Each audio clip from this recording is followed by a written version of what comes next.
예수 우리 왕이여 이곳에 오셔서 자로 주여 임하사 찬양을 받아 주소서. 주님을 찬양하고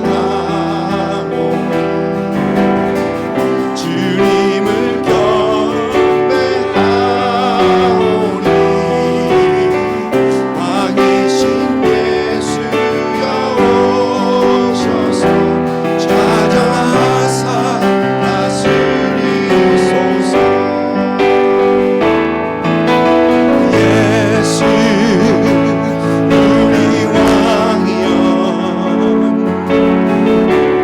이곳에 오소서. 오자로 주여 임하사 찬양을 받아 주소서. 주님을 찬양하오니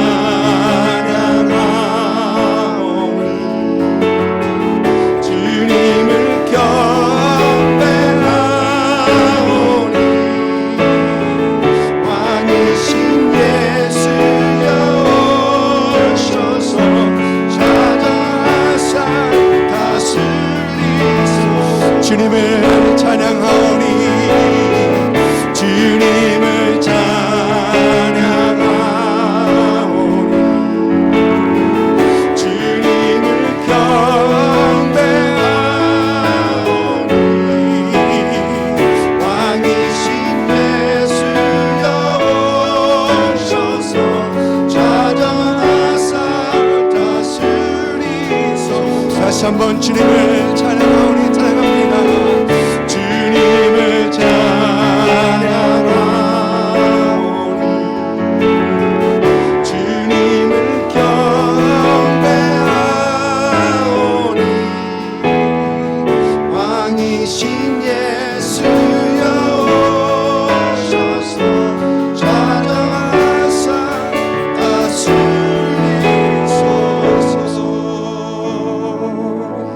아멘. 우리 다시 한번 찬양합니다. 왕이신 나의 하나님 왕이신 나의 하나님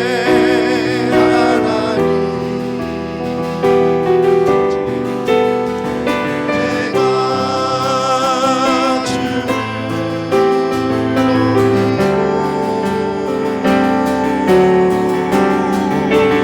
영원히 주의 이름을 성축하리이다.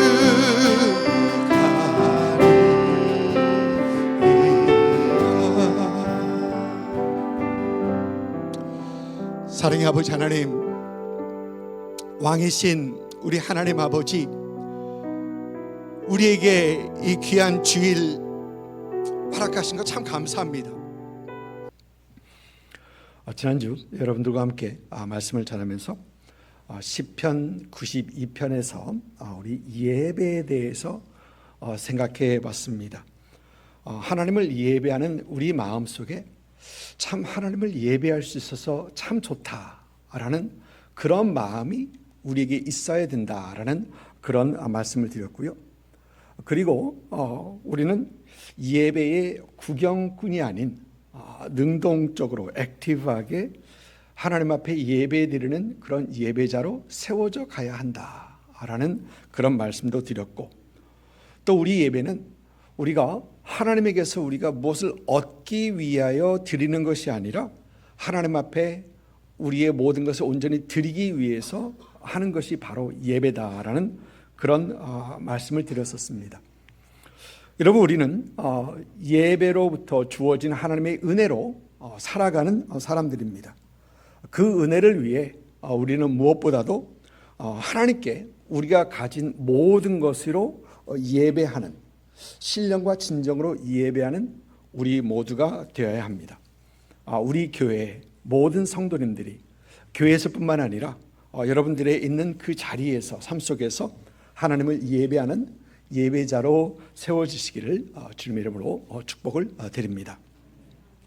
오늘은 지난주에 이어 예배에 대해서 조금 더 생각해 보려고 합니다. 오늘 함께 살펴볼 말씀은 사사기 2장 11절부터 19절까지의 말씀인데, 여호수아서는 하나님께서 약속하신 땅 가나안 땅을 정복하는 그 과정 속에 있어서 이스라엘의 지도자였던 여호수아가 여호수아의 죽음으로 마칩니다. 여호수아는 자신의 죽음을 앞두고 이스라엘 백성들에게 두 가지를 부탁을 합니다. 첫째는 하나님을 향한 믿음으로서 가나안 땅 그 정복을 완수하고 그 땅에 정착하라라는 것이 그 첫째 부탁이었고요. 두 번째는 그 땅에서 하나님께 주신 그 땅에서 이제 여호와 하나님만을 섬기라라는 것이 두 번째 부탁이었습니다. 그런데 이어지는 사사기를 보면, 여호수아 그다음에 사사기를 보면 이스라엘은 가나안 땅을 완전히 정복하는 것에 실패를 하고 그 가나안 땅에서 이방 민족들과 함께 거주하는 그 이스라엘의 모습을 봅니다. 또 뿐만 아니라 이스라엘은 여호와 하나님만을 섬기는 것에 있어서도 실패를 합니다. 여호수아와 함께 했던 그 여호수아 세대는 하나님과 여호수아에게 했던 그 약속처럼 하나님을 그대로 신실하게 섬깁니다. 그런데 문제는 그 다음 세대에 있었죠. 그 다음 세대입니다. 오늘 본문 말씀 바로 전 말씀의 그 10절, 여호수아 사사기 2장 10절 말씀을 보면 여호수아 다음 세대에 대해서 이런 얘기합니다. 그 세대의 사람도 다 그 조상들에게 돌아갔고 죽었다는 얘기죠. 그 후에 일어난 다른 세대는 여호와를 알지 못하며 여호와께서는 이스라엘 위하여 행하신 일도 알지 못하더라. 여러분, 여기에 알다라는 얘기가 두 번 나오는데, 이 알지 못하면서의 이 안다라는 말을 히브리어로는 야다라는 어떤 그런 단어입니다. 그런데 이 야다의 원문의 뜻은 속속이 알다, 깊이 알다, 체험적으로 알다라는 어떤 그런 내용입니다. 그 정도로 깊은 관계 속에서 알아가는 것을 말을 합니다. 그러니까 이스라엘은 전혀 하나님에 대해서 들어보지도 못하고 못했던 것이 아닙니다. 다만 부모 세대가 경험하였던 그 하나님, 부모 세대가 믿고 신뢰하고 그 신뢰함으로 홍해를 건너고 가나안 땅 정복 전쟁에서 승리케 하신 그 하나님을 그들은 경험하지 못하였고 그들은 깊이 알지 못하였다라는 것이 하나님을 몰랐다라는 얘기입니다. 그러면서 이어지는 말씀이 오늘 말씀입니다. 말씀 11절부터 19절까지 한 절 한 절 교독하도록 하겠습니다.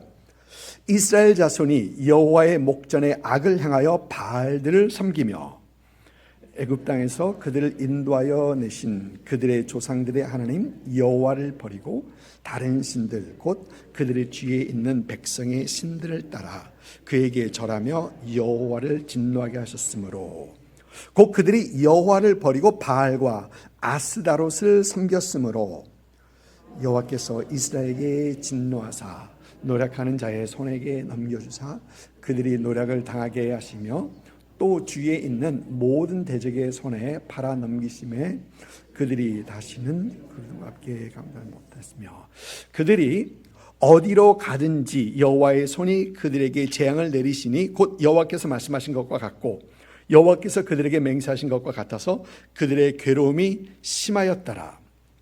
여호와께서 사사들을 세우사 노략자의 손에서 그들을 구원하게 하셨으나 그들이 그 사사들에게도 순종하지 아니하고 오히려 다른 신들을 따라가 음행하며 그들에게 절하고 여호와의 명령을 순종하던 그들의 조상이 행하던 길에서 속히 치우쳐 떠나서 그와 같이 행하지 아니하였더라.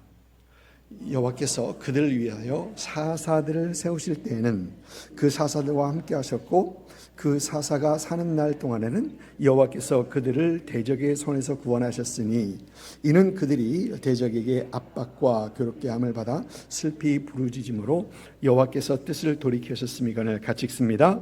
그 사사가 죽은 후에는 그들이 돌이켜 그들의 조상들보다 더욱 타락하여 다른 신들을 따라 섬기며 그들에게 절하고 그들의 행위와 패역한 길을 그치지 아니하였으므로. 아멘.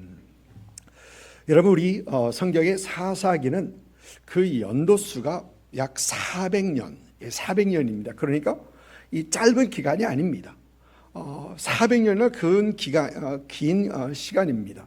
이 400년 동안에 성경에서 나오는 이 사사의 모습은 12명의 사사입니다.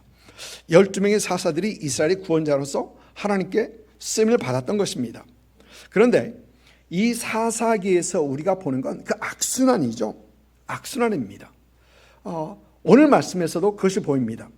먼저 이스라엘 자손이 우상 숭배하면서 하나님께 범죄합니다. 그리고 이렇게 범죄하는 이스라엘을 하나님께서는 이방 족속들의 손에 넘겨서 이스라엘을 벌하십니다. 범죄하고 벌하고. 그러자 이스라엘은 이제 괴로움 중에서 하나님 앞에 부르짖게 되고, 하나님께서 부르짖는 이스라엘을 위해서 사사들을 보내주시고, 사사들로 하여금 그들을 구원하게 하시고, 사사가 다스리는 날 동안은 그들이 평안하더라. 그러나 이 평안을 누리는 이스라엘은 이제 다시 범죄하게 되고, 다시 하나님께서 이방 족속들을 통해서 그들을 벌하시게 되고, 또 이스라엘은 괴로움 중에서 하나님 앞에 부르짖게 되고, 또 그들은 하나님께서는 그들을 위해서 사사를 준비시키시고, 또 그들은 사사가 다신 동안은 평안을 누리게 되고, 이것이 반복이 되는데 이 악순환이 무려 7번이나 반복이 됩니다. 여러분, 저와 여러분의 삶에 같은 죄를 7번 반복하면 바보라는 소리를 듣죠. 그런데 7번을 계속해서 반복합니다. 그런데 이 사사기에서 보이는 이 악순환은 먼저 우리에게 보여주는 것이 있는데, 그것은 인간의 죄를 우리에게 잘 보여주고 있습니다. 아무리 죄를 짓지 않으려 해도 짓지 않을 수 없는 인간의 무력함, 죄 앞에서의 우리의 무력함을 그대로 보여주고 있습니다. 사실 요즘은 너무 많은 사람들이 이 죄에 대해서 깊이 생각하지 않고 죄를 경계하지도 않습니다. 여러분, 왜 우리는 죄에 대해서 경계하지 않을까요? 그 이유는 죄는 달콤한 유혹으로 우리에게 다가오고 있기 때문에 그렇습니다. 여러분, 창세기 3장을 보니까 뱀이 하와를 유혹했을 때 하와가 유혹을 받아서 선악을 알게 하는 그 실과를 바라보는데, 우리 성경에서 뭐라 합니까? 여자가 그 나무를 본즉 먹음직도 하고 보암직도 하고 지혜롭게 할 만큼 탐스럽기도 한 나무인지라. 먹음직스럽고 보암직스럽고 탐스럽더라. 여러분, 그런데 죄가 이렇습니다. 그래서 많은 사람들이 죄를 경계하지 않는 것입니다. 오히려 그 달콤함을 인조이하는 사람들이 많습니다. 그리고 그의 죄의 올무에 갇힌 삶들을 살고 있는 것이죠. 여러분, 이스라엘이 그랬던 것입니다. 사사를 통해서 하나님께서 다시 그들을 회복시키시면 그들은 다시 그 죄의 달콤함에 넘어가고 다시 죄를 짓는 이 반복의 악순환을 살고 있었던 것입니다. 또 사사기에 이 악순환에서 우리가 볼 수 있는 또 한 가지는 포기하지 않으시는 하나님의 용서와 사랑, 포기하지 않으시는 하나님의 용서와 사랑이 있습니다. 지난주 새벽 시간에 시편 98편을 보면서 이런 말씀을 묵상했었습니다. 시편 98편 8절 말씀인데요. 여호와 우리 하나님이여, 주께서는 그들에게 응답하셨고 그들의 행한 대로 갚기는 하셨으나 그들을 용서하시는 하나님이시니이다.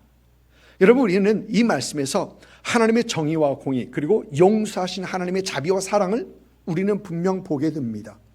하나님께서는 이스라엘의 우상 숭배를 보시며 그래 괜찮아, 그렇게 하지 않으셨습니다. 하나님께서 복음만 계시지 않으셨습니다. 이웃 민족들을 들어서 그들을 번하십니다.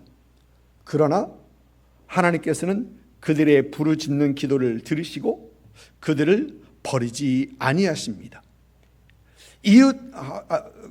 버리지 아니하시고 그들을 회복시키십니다. 하나님의 용서와 자비를 우리는 보는 겁니다. 포기하지 않으시는 그 하나님을 봅니다. 여러분, 저와 여러분은 어떻습니까? 우리는 하나님을 믿는 사람들이죠. 우리가 예수 믿어 죄사함 받았고 구원 받았고 하나님의 자녀로 살아가는 사람들입니다. 그런데 저와 여러분의 그 마음 깊은 곳을 살펴보면 아직도 우리 안에는 죄를 달콤하게 여기는 그런 모습이 있습니다. 죄는 여전히 우리에게 먹음직스러워 보이고 보암직스러워 보이고 탐스럽게 우리에게 다가온다는 것입니다. 이것을 요한일서 2장에서는 육신의 정욕, 안목의 정욕, 이생의 자랑이라고 합니다. 어느 목사님께서 예수 믿기 전에 담배를 많이 피셨다고 합니다. 한국에서 담배 많이들 피죠. 그런데 그 목사님께 신학교 입학하러 처음 수업하러 가시면서 마지막 폈던 담배가 담배 피면서 신학교 가셨어요. 근데 재미있는 것은 이제 그게 벌써 한 50년 되셨으니까요. 이제 그때가 마지막이었다고 합니다. 그런데 재미있는 것은 그 목사께서 아직도 그 담배 냄새가 구수하게 느껴진다고 합니다. 여러분, 우리가 예수 믿고 죄사함 받아 구원받고 하나님의 자녀가 되었는데도 모든 죄는 아니겠지만 가끔 죄가 달콤하게 여겨질 때가 그런 죄가 있다는 것입니다. 그리고 그 달콤한 유혹에 넘어갑니다. 그것도 자주 주기적으로 넘어갑니다. 여러분, 그러면 오늘 말씀에서 보이는 이 악순환에 갇힌 이스라엘처럼 우리에게도 그 죄를 이길 수 있는 힘이 없습니까? 그렇지 않습니다. 우리에게는 죄를 이길 수 있는 힘이 분명히 있습니다.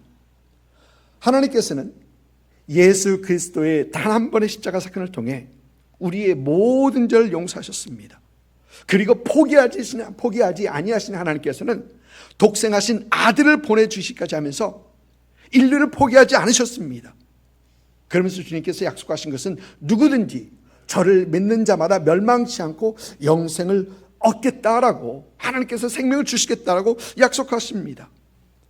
그리고 저와 여러분은 하나님의 약속된 말씀처럼 예수 그리스도를 믿어 우리 모든 죄는 용서받았습니다.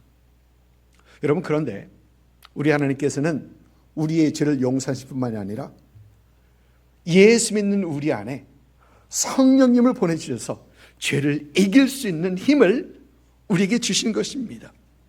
여러분, 그래서 우리는 순간순간 우리 안에 계신 성령님을 의지하고 성령님의 음성을 듣고 따라갈 때 우리는 그 어떤 유혹도 이길 수 있고 죄를 범하지 않을 수 있는 그 힘이, 그 능력이 저와 여러분에게 있는 것입니다. 여러분, 언젠가 말씀드렸었죠. 죄를 짓기 전에 아담의 상태는 unable to sin, 죄를 지을 수 없는 그런 상태였는데 그가 유혹을 받고 죄를 지은 후에 그의 상태는 unable not to sin, 죄를 짓지 않을 수 있는 상태다. 여러분, 그런데 예수 그리스도를 믿는 우리 안에 성령님께서 계신 우리는 able not to sin, 죄를 짓지 않을 수 있는 사람들이라는 것입니다. 여러분, 그래서 순간순간 우리는 우리 안에 계신 성령님을 의지하고 성령님과 함께 동행하는 그런 우리가 되어야 되는 것입니다. 사사기의 악순환에서 참 우리는 포기하지 아니하시는 그 하나님을 보면서 우리는 하나님께 더 가까이 나아가고 하나님 더 붙드는 그런 우리가 되어야 합니다. 오늘 말씀에서 우리는 한 가지 질문합니다. 이스라엘의 죄는 무엇인가? 여러분, 오늘 본문 말씀 많이 나와 있습니다. 11절을 보니까 이스라엘 자손이 여호와의 목전에서 악을 행하여 바알들을 섬기며 12절은 애굽 땅에서 그들을 인도하신 대신 그들의 조상 하나님 여호와를 버리고 다른 신들 곧 그 뒤에 있는 백성의 신들을 따라 그들에게 절하며 13절은 또 그들이 여호와를 버리고 바알과 아스다롯을 섬겼으므로 또 17절입니다. 오히려 다른 신들을 따라가며 은행하며 그들에게 절하였다. 그리고 19절은 그들의 조상들보다 더욱 타락하여 다른 신들을 따라 섬기며 그들에게 절하고 우리가 확실하게 보는 이스라엘의 죄는 우상 숭배의 죄입니다. 여러분 기억하시죠? 하나님께서 이스라엘 백성을 왜 출애굽하게 하셨습니까? 그들을 출애굽하게 하신 그 이유가 무엇입니까? 출애굽기 4장을 보니까 하나님께서 모세에게 바로에게 가서 전할 말씀을 주시는데 내 아들을 보내어 나를 섬기게 하라. 그런데 영어 성경 NIV 성경을 보니까 Let my son go so that he may worship me 그렇게 되어 있습니다. 그러니까 하나님을 예배하게 하려 하나님께서는 이스라엘로 출애굽하게 하셨던 것입니다. 또 뿐만 아니라 40년의 광야 생활을 통해서 하나님을 예배하는 사람들로 훈련을 시키십니다. 그리고 또 가나안 땅을 하나님께서 주셔서 하나님을 예배하는 한 민족으로 세우기 원하셨던 것입니다. 그런데 하나님을 예배해야 하는 이 민족이 하나님을 예배하지 않고 우상을 섬깁니다. 하나님께서 예배하기 위하여 구별한 그 백성들, 그 민족인 것을 그 정체성을 그들은 잊었던 것입니다. 여러분 오늘 말씀 보면 이스라엘은 우상 숭배를 하는데 그 우상 숭배가 생활화되어 있어요. 생활 속에 깊이 들어가 있습니다. 오늘 말씀 11절을 보니까 이스라엘 자손이 여호와의 목전에 악을 행하여 바알들을 섬기며 여러분 여기서 목전이다 라는 말은 하나님의 임재하심이 있는 성막만을 가리키는 말씀이 아닙니다. 이 목전이라는 말은 특별한 장소가 아닌 땅을 두루 살피시는 땅을 두루 감찰하시는 하나님 앞에서라는 얘기입니다. 여러분 보면 이스라엘은 산 깊숙한 곳에 들어가서 산당을 짓고 우상 숭배를 했었습니다. 여러분 이 얘기는 그들이 그 삶 속에 우상 숭배가 그 삶의 일부가 되어 버렸다라는 거예요. 여러분 매일매일 그들의 삶 속에서 하나님을 예배하는 사람들로 살아가야 하는데 그러지 못하고 그들은 매일매일 우상을 섬기는 우상 숭배를 했더라는 것입니다. 여러분 오늘 우리는 주일 아침 하나님 앞에 모여서 함께 우리 하나님을 예배합니다.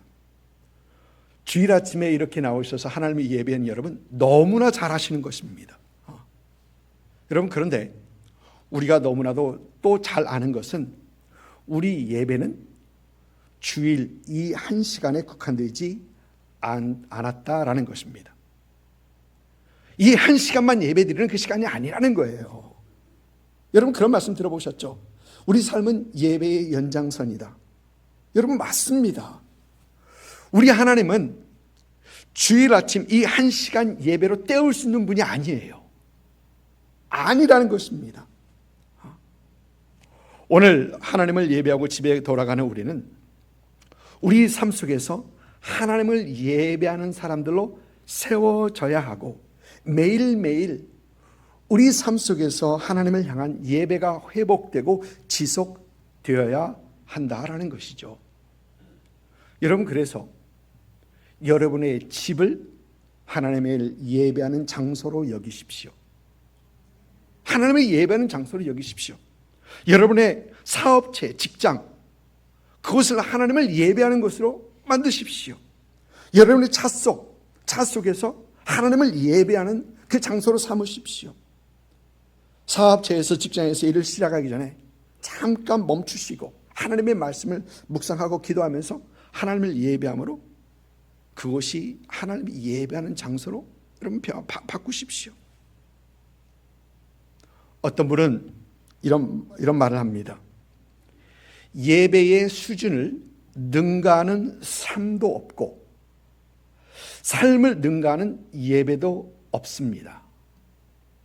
예배는 삶 안에 갇히고 삶은 예배 안에 묶음입니다. 너무나 오묘했던 그런 말입니다. 우리 삶이 예배 자체 그 자체가 되어야 된다는 그 말입니다.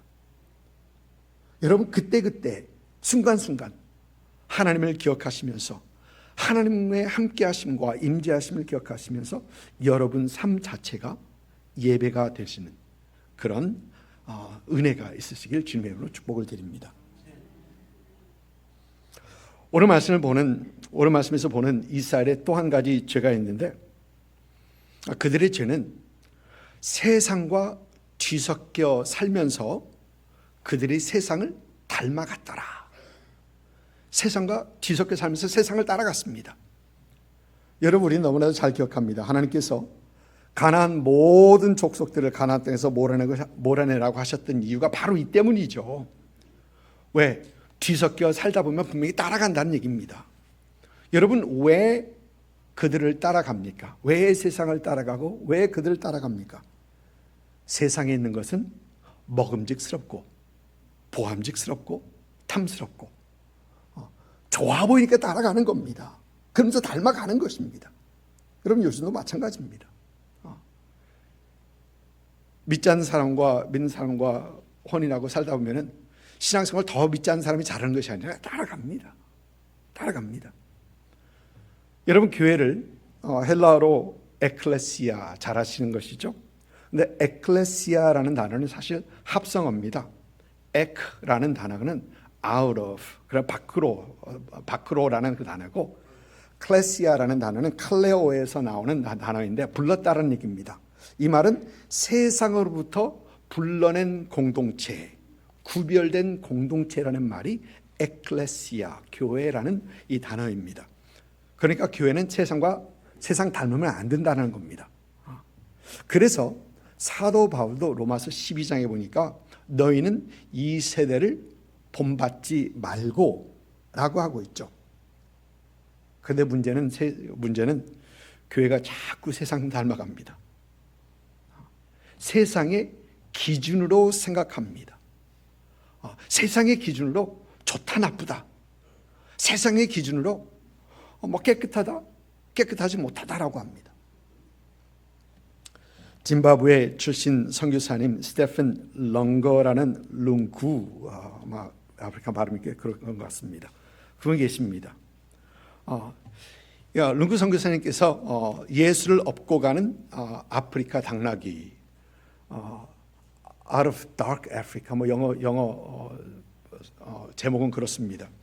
그 책에서 한 소년 얘기를 하는데, 이 소년은 흑인 빈민촌에서 태어나 그 어린 시절에 백인들이 사는 집에 그 동네에 쓰레기통을 뒤지면서 하루하루 이렇게 먹고 살던 그런 소년이었습니다. 그러다가 어느 날 백인 선교사님의 부인이 그 아이에게 청소하는 일을 맡겼습니다. 그래서 이 소년이 이 선교사님 댁에 가보니까 그분 집에는 청소할 것이 없는 것입니다. 왜? 자기가 살던 집과 비교해 보니까 살던 그 움막과 비교해 보니까 너무 깨끗했기 때문에 그렇습니다. 물론 그렇겠죠. 그러다가 하루 종일 놀다가 자기만 하다가 그러다가 며칠 있다가 쫓겨났습니다. 그런데 문제는 그 소년은 자기가 무엇을 잘못했는지 이해를 할 수 없었다고 합니다. 왜요? 자기 수준으로 판단했거든요. 세상의 수준으로 판단했거든요. 사사기 11장을 보니까 입다라는 사사가 보입니다.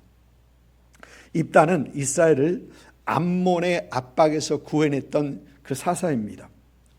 그런데 이 입다와 관련된 사건 중에 하나가, 입다가 하나님께서 서원을 하는데, 암몬과 전쟁하기 전에 하나님께 서원하는데, 사사기 11장 30절과 31절 말씀을 보니까 이렇습니다. 그가 여호와께 서원하여 이르되, 주께서 과연 암몬 자손을 내 손에 넘겨주시면 내가 암몬 자손에게서 평안히 돌아올 때에, 전쟁하고 이겨서 돌아올 때에 누구든지 내 집 문에서 나와서 나를 영접하는 그는 여호와께 돌릴 것이니 내가 그를 번제물로 드리겠나이다 하니라.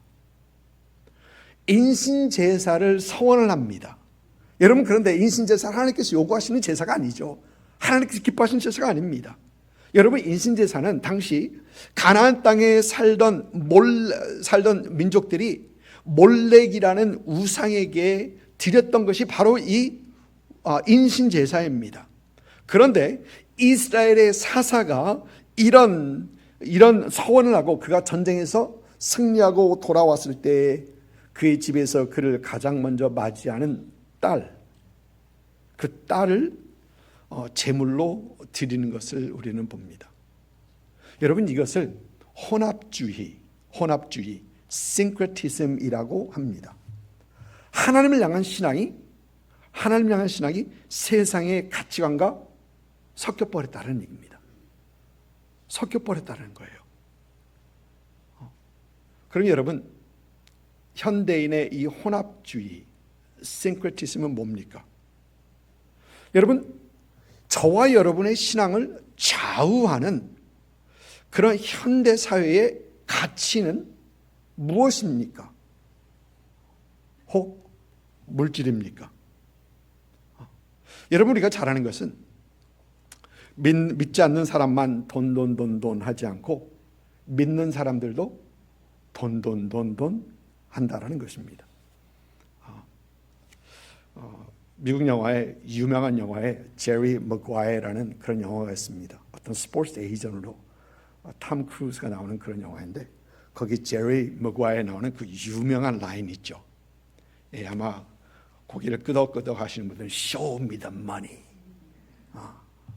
Show me the money. 근데 그거 같아요. 믿는 사람, 믿지 않는 사람 다 똑같습니다. 여러분, 심지어 그런 생각으로, 그런 가치관으로 교회의 건강을 측정하는데, 교회가 든든하게 세워져 가는 것은 교회의 재정으로 생각하고 교회의 헌금으로 생각하는 분들도 계시다라는 겁니다. 또 우리 신앙을 좌우하는 것이 이 편리, 이 편안함, 이 편리가 될 수 있습니다. 어느 목사님께서 목회를 하시면서 보니까 많은 사람들이 무엇이 옳고 그른지보다도 무엇이 편안한가가 우선이더라. 그것이 우선이더라고 합니다. 그리고 많은 교회에서의 그 회의도 무엇이 옳고 그른지에 대한 그런 회의가 아니라 무엇이 더 편한가, 그걸 놓고 다투는 것입니다. 세상은 여러분, 가면 갈수록 더 편한 것들을 추구하죠. 더 편한 것들을 추구합니다. 언젠가 캘리포니아의 한 다문화권 교회에서 이 장로로 섬기고 있는 그 친구가 있는데, 그 친구와 대화하는데 그 친구가 그럽니다. 우리 교회는 온라인 예배는 더 이상 하지 않는다. 코비드 후에 모두 다 온라인 예배를 가지 않았습니까? 그런데 온라인 예배는 더 이상 안 한다는 겁니다. 다문화권 예배에서 온라인 교회를 하지 않는다? 하지 못해서 하는 것이 아닙니다. 그럴 만한 사람도 있고 기술도 있고 다 그렇습니다. 의도적으로 하지 않는 것입니다. 이유인즉 너무 편하게 예배 드리고 있더라. 자신들의 모습에서 그걸 봤던 겁니다. 너무 편하게 하나님을 예배하고 있더라. 그래서 편함을 원하는 그 세상적 가치를 의도적으로 내려놓았던 것입니다. 여러분, 이 외에 세상의 가치가 우리 생활, 우리 신앙생활에 영향을 주는 것이 많이 있을 것입니다. 사랑하는 성도 여러분, 여러분이 이런 세상적 가치관에 여러분 신앙이 흔들고 계십니까? 세상과 구별된 예배자가 되십시오. 세상을 닮지 않고 세상의 가치를 추구하지 않는 하나님의 올바른 예배자로 세워지십시오. 그럴 때 우리는 하나님을 예배하는 올바른 예배자, 예배에서 우리에게 부어주시는 하나님의 크신 은혜를 우리는 누릴 수 있을 것입니다. 오늘 말씀에서 우리는 다시 한번 깨닫습니다. 저와 여러분의 삶은 예배의 연장선입니다. 그리고 우리는 주일 예배뿐만이 아니라 저와 여러분의 삶 속에서 매일매일 삶 속에서 예배가 회복되고 지속되어야 함을 우리는 깨닫습니다. 그리고 오늘 말씀 속에서 저와 여러분 다시 한번 결단해야 합니다. 나의 삶 속에서 매일매일 하나님을 예배하는 그 예배자가 되겠다라는 결심을 여러분 지금 이 시간 다시 한번 하십시오. 세상을 닮아가지 않고 세상을 본받지 않는 그런 하나님의 예배자가 되기 위한 그런 결단을 여러분 이 시간 하십시오. 교회에서, 가정에서, 사업체와 직장에서, 차 속에서, 나 있는 그 모든 곳에서 하나님을 예배하는 예배자가 되겠다라고 여러분 다시 한번 결단하십시오. 그리고 그 결단과 함께 하나님을 예배하며 하나님 앞에 영광 올려드리시는 여러분 되시기를 주님의 이름으로 축복을 드립니다. 아멘. 이제는 우리 주 예수 그리스도의 은혜와 아버지 하나님의 극진하신 사랑하심과 성령님의 감동 역사하심이 오늘 말씀을 통해 우리의 삶이 예배의 연장이 되기를 소망하며 세상과 구별되어 세상의 기준과 가치관을 따르지 않고 하나님께서 기뻐하시는 예배를 잘 드리기를 소망하시며 또 이를 위하여 결단하시는 오늘 예배에 함께 하신 모든 성도들 위해와 그들의 가정과 사업체와 일터와 우리 템파는 장로교회 위에와 또 예수를 주로 고백하는 모든 교회 위에 지금으로부터 영원토록 함께 하시기를 우리 구주 예수님의 이름으로 축원하옵나이다.